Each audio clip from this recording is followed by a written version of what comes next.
शिक्षक बँकेतील राजकारण चांगले सापले आहे। ज्यांना घेऊन आम्ही निवडणूक लढवली आणि ज्यांना पदावर बसवले त्यांनी आमचा विश्वासघात केला आहे।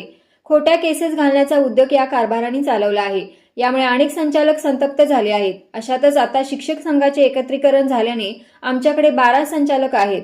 उर्वरित 2 संचालकांची जुळणी करून अधिवेशनानंतर अशा विश्वासघातकी संचालकांना धडा शिकवू असा इशारा माजी चेअरमन विनायकराव शिंदे यांनी दिला आहे।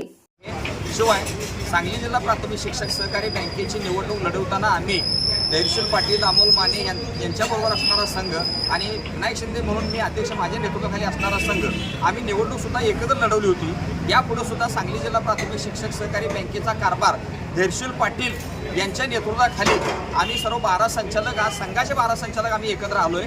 भविष्यात अजून 1-2 संचालक आमच्याबरोबर 100% येतील आणि त्यांना एकत्र करून ज्याने आमचा विश्वासघात केला, ज्यांना आम्ही पदावर बसवलं आणि आमचा विश्वासघात करून अनेक कारवाई करण्याचा उद्योग, जो विनाकारण कारवाई करण्याचा जो उद्योग चालू आहे, खोट्या केसेस दाखल करण्याचा उद्योग चालू आहे, याला आळा घालून अशा विश्वासघातकी संचालकांना 100% धडा शिकवला जाईल आणि ज्यांना बरोबर घेण्याचा आम्ही प्रयत्न केला, ज्यांना विश्वास दिला, त्यांनी सुद्धा काही जणांनी आमचा विश्वासघात केला आहे, यांना कुठंतरी वाचा फुटून 100% त्यांना सुद्धा धडा शिकवला जाईल।